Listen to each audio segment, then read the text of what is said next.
Представьте себе такую ситуацию. Вы встречаетесь с мужчиной, у вас какое-то отличное свидание или даже совместные выходные. Прям чувствуете, что как-то промелькнула искра, у вас вроде как чувствуется какая-то близость, и вы думаете, ну, наконец-то вот это он, это тот самый. А на следующий день он отвечает какими-то сухими односложными фразами, как будто бы что-то не так. Или вообще куда-то пропадает и появляется через несколько дней, и когда появляется, ведет себя холодно, или вообще провоцирует какие-то ссоры на пустом месте. То есть он полностью как-то поменялся. Вы сидите просто в шоке, ломаете голову себе, что я сделал не так. Может, я что-то не то сказала, может, я как-то себя повела, может, я была слишком навязчивой. Меня зовут Евгений Масеев, я врач-психиатр и психотерапевт, я давно работаю в теме психологии отношений. И спойлер, вы не сделали ничего плохого. Сегодня мы разберем один из самых болезненных сценариев, который может развиваться в отношениях. Это когда вы повстречались с человеком с избегающим типом привязанности. Это такая ситуация, когда ваша любовь, ваша близость, ваше приближение вызывает у человека панический ужас и желание убегать, неосознаваемый им. Досмотрите это видео до конца. В конце я вам дам короткий тест из одного предложения, чтобы вы смогли понять, вы находитесь рядом с человеком, которому вы не интересны, или это человек, у которого есть этот избегающий тип привязанности. Досмотрите до конца, и это может сэкономить вам просто годы жизни. Давайте разберем, как работает психика человека с избегающим типом привязанности. Принято считать, что люди, которые ведут себя как-то отвергающие, так обесценивающие, такие вот холодные, это или нарциссы, которые в принципе привык обесценивать других, или это психопат, для которого вообще все люди окружающие это функции. Но это вот убеждение, оно такое обобщающее и в корне неверно. Человек с избегающим типом привязанности — это человек, который любое сближение дистанции воспринимает как угрозу своему существованию. Естественно, что если этот человек не проработан, он не знает, что у него есть такая проблема, то это все неосознаваемо. Просто когда кто-то к нему приближается, и в плане отношений происходит сближение, у него появляется непреодолимое желание куда-то вот избежать. Ну, потому так и называется избегающий тип привязанности. Просто вот срочно вспоминается миллион дел, которые более важные, которыми нужно сейчас заняться, чтобы вот этот градус теплоты в отношениях снизился. Просто за счет того, что человек уходит, увеличивает дистанцию. Откуда это все берется, этот избегающий тип привязанности? Из детства. Когда у ребенка есть вот этот значимый взрослый, то есть, как правило, мать, когда она либо отвергающая, такая холодная эмоциональная, либо наоборот такая удушающая, гиперопекающая, у ребенка формируется такое вот, убеждение, что если я открываюсь, то я потом могу пострадать. То есть, предположим, ребенок ждет, что мама его заберет из садика весь день, вот вечер наступает, мама его забирает, они идут домой, а мама идет, она уставшая или по каким-то своим причинам, или просто эмоционально холодная, она идет и молчит. И ребенок что-то говорит и чувствует, что его не замечают. И он чувствует, что вот он так ждал этой близости, близость как будто бы вот-вот должна была случиться, но мать отсутствующая. Или другая ситуация, когда гиперопекающая мать. Когда ребенок только вот он как бы к маме идет, все, мама его взяла, закормила, там, не знаю, какие-то игрушки, еще чего-то. И он себя не чувствует. Он себя не чувствует, он для мамы сам становится как игрушка. Соответственно, если я открываюсь, если я сближаюсь, то там что-то такое происходит, что я могу это не вынести. Давайте разберем это на примере. Вы встречаетесь с партнером, предположим, давайте условно назовем его Игорь. Вот Игорь проводит с вами вечер, он открылся, он как-то доверился, он, знаете, вот это, получил вот этот приятный опыт близости, потом, когда разговариваешь по душам. Вечер вроде заканчивается, все хорошо, с утра он просыпается, и его психика бьет тревогу, потому что периметр был нарушен, мы открылись, мы теперь уязвимы. И ему срочно нужно увеличить дистанцию, потому что он чувствует эту неосознаваемую тревогу. Он пропадает, перестает вам писать, уходит головой в работу или в какие-то другие, не знаю, процессы, отвлекаясь. Либо, если он все-таки с вами общается, то он начинает придираться и как бы саботировать эти отношения. Он старается специально вот все то, что было приятное, вот так вот замазать грязью и испортить, чтобы дистанция увеличилась. Он может начать вам придираться и говорить, что ты вчера наговорила лишнего, ты там была слишком навязчивая, там, вот после того, что я тебя вчера узнал, теперь я вот так вот подумал, оказывается, мне это не подходит. Ну, то есть он начинает как-то к вам придираться. И проблема, ваша проблема в том, что в этот момент вы его вот это вот избегание и отдаление воспринимаете не как его защитный механизм, а как вашу вину. Потому что так устроена невротическая организация личности, вот эта наша высокоорганизованная. Мы, как правило, все, что происходит, прежде всего как бы воспринимаем на свой счет. Значит, наверное, что-то со мной не так. И вот тут ловушка захлопывается. Люди с избегающим типом привязанности как магнитом притягивают к себе женщин с тревожным типом привязанности.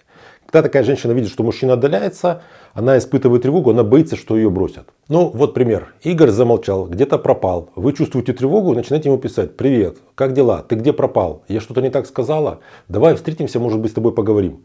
Игорь все это видит, и у него психика его просто бьет тревогу об ядерной опасности просто. Потому что для него он понимает, что я, видимо, недостаточно далеко отошел, и меня пытаются поглотить. Кто-то наступает на мои границы. И он закрывается еще больше, что у женщины вызывает еще больший уровень тревоги. Потому что, представьте, вы ему написали, он прочел и не ответил. Естественно, что тревога усиливается. И здесь многие женщины делают ошибку. Они включают режим спасателя.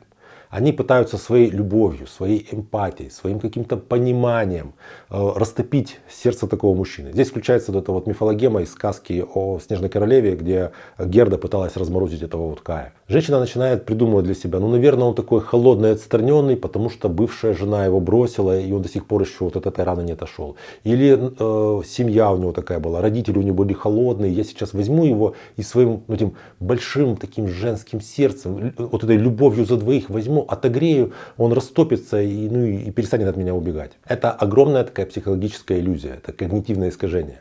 Ваша любовь, ваша готовность его принять, готовность его понять, это те вещи, которые он воспринимает как гиперопеку. Это те вещи, которые его отталкивают. Когда вы говорите, я буду любить тебя за двоих, моей любви хватит для нас двоих с головой, он слышит, я тебя поглощу, я тебя поставлю под свой контроль. Именно поэтому этот парадокс так и работает. Чем вы более идеальны, чем вы более покладисты, чем вы более стараетесь быть такой вот сахарной, тем это больше его отталкивает. Это такой, знаете, эффект, как тушить огонь керосином. Я обещал дать вам тест. Как понять, мужчина закрывается из-за страха близости или потому, что вы ему просто не нужны? Вот как понять? Поведение одно и то же, мотивы разные. Ответ это заключается в эффекте, который в психологии называется эффект резинки. Вы в какой-то момент перестаете Игорю писать, вы не пишете ему доброе утро, вы не спрашиваете, куда ты пропал, вы просто немножко так вот отступаете и даете ему пространство. Если это мужчина, который в вас не заинтересован, то он с облегчением исчезает из вашей жизни, и ситуация разрешается. Если это избегающий тип привязанности, то чуть позже, поскольку дистанция стала комфортна для Игоря, а вот это вот стремление сближаться с вами у него есть, вообще у человека с избегающим типом привязанности есть такая вот борьба мотивации, как такие вот аптечные весы. С одной стороны у него желание сблизиться, желание получить отношения, получить близость, которая есть у всех людей. С другой стороны страх этой близости. Соответственно, он вот так вот и балансирует. Поскольку вы отступаете, вы больше ему не пишете, как будто бы увеличиваете дистанцию, он чувствует себя более комфортно, и вот он начинает ставить лайки под вашими постами или пишет там привет, как дела, там куда ты пропала. Избегающий всегда возвращается на комфортную дистанцию, потому что ему изначально нужна связь с вами, просто он не выносит ее высокую плотность. И резонный вопрос может возникнуть, что со всем этим делать? Потому что так, в общем, теоретически выглядит как такая бесконечная ситуация. Ты приближаешься, он удаляется, ты удаляешься, он приближается, а потом ты опять приближаешься, он опять удаляется. И так это, знаете, как какое-то такое вечное колебание какое-то, как в тени толка какой-то космический. Первое, что нужно сделать, это перестать воспринимать его вот эти уходы на свой счет. Потому что как только вы начинаете воспринимать это на свой счет, у вас появляется чувство вины, чувство стыда, повышается уровень тревоги. Когда у нас повышенный уровень тревоги, мы начинаем вести себя менее осознанно, вы начинаете его неосознанно догонять, то есть начинается, начинаете пороть горячку. То есть тут нужно не суетиться. Вот вы провели этот тест, в первый раз понимаете, что после того, как вы отдаляетесь, он обратно приближается, все, вы уже не догоняете его. Вы про него знаете, что это такой человек, которому нужно пространство. Вообще, такой маленький секрет, в любой паре вот это вот комфортное пространство, комфортная дистанция у каждого из двоих людей, они не одинаковые. И любая пара проходит через определенный период вот этого согласования комфортного общего пространства. То есть, грубо говоря, мне важно, чтобы до другого человека был метр, другому человеку важно, чтобы до меня было 2 метра. И вот мы где-то на 1,5 метрах с человеком и встречаемся. Так, если очень грубо. И второе правило, это перестаньте его догонять. Если он сделал шаг назад, сделайте шаг назад зеркально и ставьте его в покое. Отношения с человеком с избегающей привязанностью возможны только тогда, когда вы способны опираться на себя.